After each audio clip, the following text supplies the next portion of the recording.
Hello दोस्तों, आज हम लोग एब्सोल्यूटली कन्वर्जन का थ्योरम को हम लोग प्रूव करने वाले हैं। ओके, देखते हैं इसमें क्या करना है। देखते हैं इसमें ये थ्योरम क्या है। ओके, तो absolutely convergent series of real numbers are convergent. क्या बोलते हैं? Absolutely convergent series of real numbers are convergent. Okay, अगर कोई सीरीज एब्सोल्यूटली कन्वर्जेंट है तो अगर रियल नंबर का है तो वो कन्वर्जेंट होता है। ओके, ये हम प्रूव करेंगे। ठीक, तो प्रूव में क्या है, मान लेते हैं कि कोई सीक्वेंस है n = 1 to ∞ xn, वो भी any absolutely convergent series of real number, कोई एब्सोल्युटली कन्वर्जेंट सीरीज है ऑफ रियल नंबर का। ठीक, अब क्या है, कोई भी सीरीज अगर एब्सोल्युटली कन्वर्जेंट है, इसका मतलब क्या होता है कि अगर कोई भी सीरीज एब्सोल्युटली कन्वर्जेंट है, इसका मतलब summation n = 1 to ∞ mod xn, ये क्या होना चाहिए? कन्वर्जेंट होना चाहिए। ये कन्वर्जेंट होना चाहिए, तब ये अगर बोलाएगी कि एब्सोल्युटली कन्वर्जेंट है, इसका मतलब ये कन्वर्जेंट है। ठीक, तो ये अगर कन्वर्जेंट है, ठीक, कोई भी सीरीज अगर कन्वर्जेंट होता है तो उसका एक थ्योरम होता है। थ्योरम में क्या है कि कॉची क्राइटेरिया में क्या है कि ए सीरीज ये जो है of real numbers is convergent. कोई सीरीज अगर कन्वर्जेंट है तो if and only for every epsilon greater than 0। कोई सीरीज अगर कन्वर्जेंट होता है तो क्या होता है, if and only if case अगर कन्वर्जेंट है तो ये कंडीशन जो है दी गई है, जो ये फुलफिल करेगा। For every epsilon greater than 0 there exist some n belongs to set of natural number such that mod summation n = n1 + 1 to n2 xn का mod less than epsilon for all n2 greater than n1 greater than n। Okay, अगर convergent है तो ये condition को fulfil करेगा। ठीक, तो यहाँ पे जो है इसमें क्या था, ये summation n = 1 to ∞ mod xn convergent है। इसका मतलब ये कन्वर्जेंट है, यहाँ ये कन्वर्जेंट है। ठीक, ये दिया गया कन्वर्जेंट अगर ये है तो ये क्या हो जाएगा, यहाँ पे ये कन्वर्जेंट दी गई है। कन्वर्जेंट का मतलब ये जो है ये इस कंडीशन को फुलफिल करेगा। कन्वर्जेंट अगर है, ये कन्वर्जेंट है, तो यानी कि ये जो इफ एंड वाली केस में था तो ये था होगा। ठीक, तो then for epsilon greater than 0 there exist some n belongs to n such that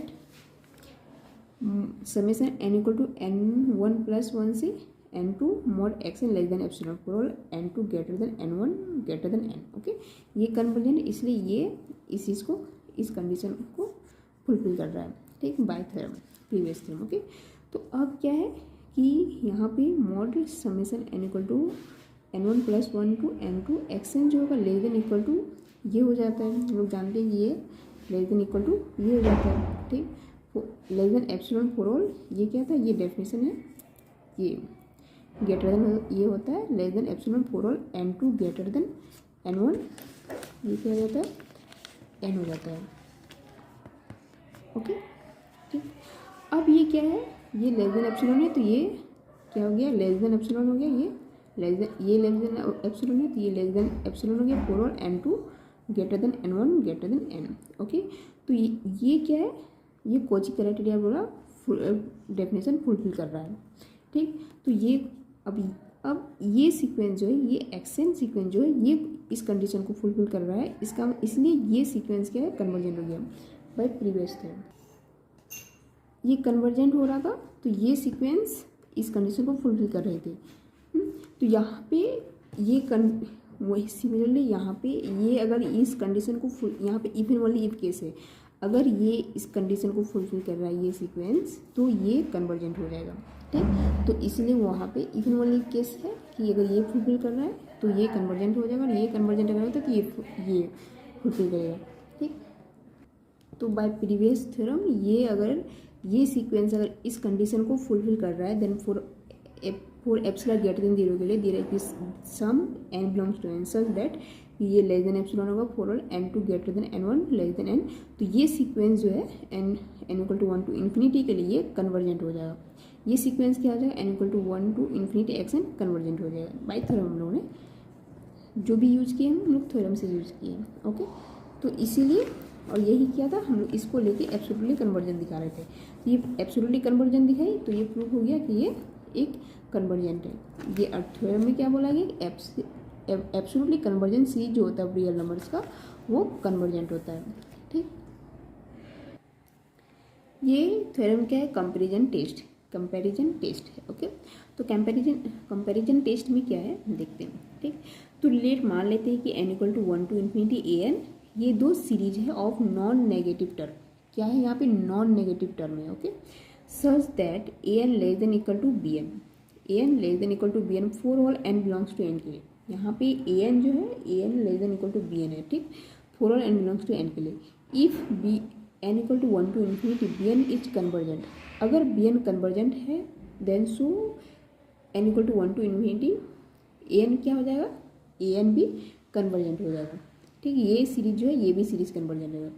ठीक, तो ये बुलाएंगे कि अगर हम यहाँ पे समेसन लगाते हैं n equal to 1 to infinity, अगर ये कन्वर्जेंट है तो समेसन यहाँ पे n equal to 1 to infinity ये भी कन्वर्जेंट होगा। ठीक, तो ये हमें प्रूव करना है। ठीक, कि an जो है वो भी कन्वर्जेंट होगा। ठीक, तो हम लोग क्या लेते हैं कि कोई भी सीक्वेंस अगर किसी भी सीरीज को अगर हम लोग कन्वर्जेंट दिखाना होता है तो सबसे पहले हम लोग पार्शियल सम, अगर सीक्वेंस ऑफ पार्शियल सम अगर कन्वर्जेंट होता है तो सीरीज कन्वर्जेंट हो जाएगा गिवन सीरीज। ठीक, तो सबसे पहले हम लोग let an and bn be a sequence of partial sum of the series, दोनों का an एंड bn दोनों का an पार्शियल सम है इसका, bn पार्शियल सम है सेकेंड सीरीज का। ठीक, तो ले लेते हैं। ठीक, बाय हाइपोथेसिस क्या होता है, जो भी कंडीशन दी गई है, both are monotonically increasing sequence of real such that an less than equal to bn for every n belongs to n। यहाँ पे दोनों जो है an और bn जो है दोनों क्या है, यहाँ पे मोनोटोनिकली इंक्रीजिंग सीक्वेंस है ऑफ रियल। ये कैसे है मैं बताती हूँ। By hypothesis both are monotonically increasing sequence of real. ठीक, तो यहाँ पे दोनों इंक्रीजिंग सीक्वेंस कैसे हो रहा है कि an क्या है, a1 a2 up to an plus 1 क्या है, इसमें एक टर्म बस ऐड किया गया है। ठीक, तो अगर एक टर्म ऐड करेंगे और ये नॉन नेगेटिव है, ये जो टर्म जितने भी टर्म है यहाँ पे बोला गया है ये सीक्वेंस जो है नॉन नेगेटिव टर्म है, तो नॉन नेगेटिव है तो ऐड करेंगे तो ऑब्वियसली बात है ये इससे हमेशा बड़ा होगा इससे, तो इसलिए an greater than equal to an plus 1 for all n belongs to n। Similarly bn के लिए भी होगा क्योंकि bn के लिए भी नॉन नेगेटिव टर्म बोला गया है। ठीक, तो इस तरह से क्या हो जाएगा, both are monotonically increasing sequence हो जाएगा रियल। ठीक, सच दैट यहाँ पे बोला गया है कि an के सारे टर्म क्या हो जाएंगे, an greater than bn for every n belongs to n।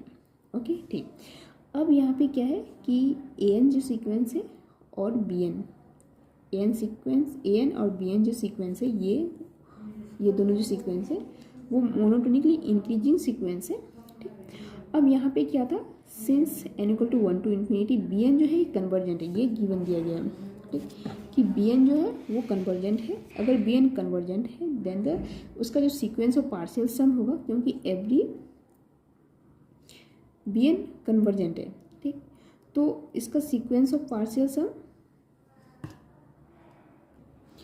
ये जो सीक्वेंस है bn सीक्वेंस जो है, bn सीक्वेंस क्या है, अगर ये सीक्वेंस कन्वर्जेंट है तो सीक्वेंस ऑफ पार्शियल सम भी कन्वर्जेंट होगा। ठीक, और bn सीक्वेंस मोनोटोनिकली इंक्रीजिंग है, अगर कोई भी सीक्वेंस कन्वर्जेंट मोनोटोनिकली इंक्रीजिंग होता है तो वो सीक्वेंस बाउंडेड एबव हो जाता है। ठीक, तो bn क्या हो गया, इज बाउंडेड एबव।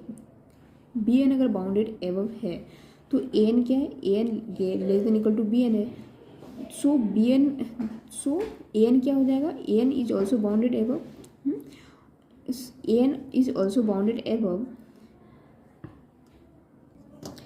an क्या है, ऑल्सो बाउंडेड एबव। ठीक, an अगर ऑल्सो बाउंडेड एबव है और an एक मोनोटोनिकली इंक्रीजिंग सीक्वेंस है। ठीक, तो ये क्या हो जाएगा, an कन्वर्जेंट हो जाएगा। ठीक, अगर an कन्वर्जेंट है, an क्या है, सीक्वेंस ऑफ पार्शियल्स किसका है, sequence of partial sum summation n equal to 1 to infinity an का है, तो ये सीक्वेंस ऑफ पार्शियल सम है, अगर ये कन्वर्जेंट हो जाता है तो जो गिवन सीरीज है वो भी क्या हो जाएगा, in the series summation n equal to 1 to infinity an is also convergent. Okay, तो वो भी कन्वर्जेंट हो जाएगा, और यही हमें प्रूव करना था।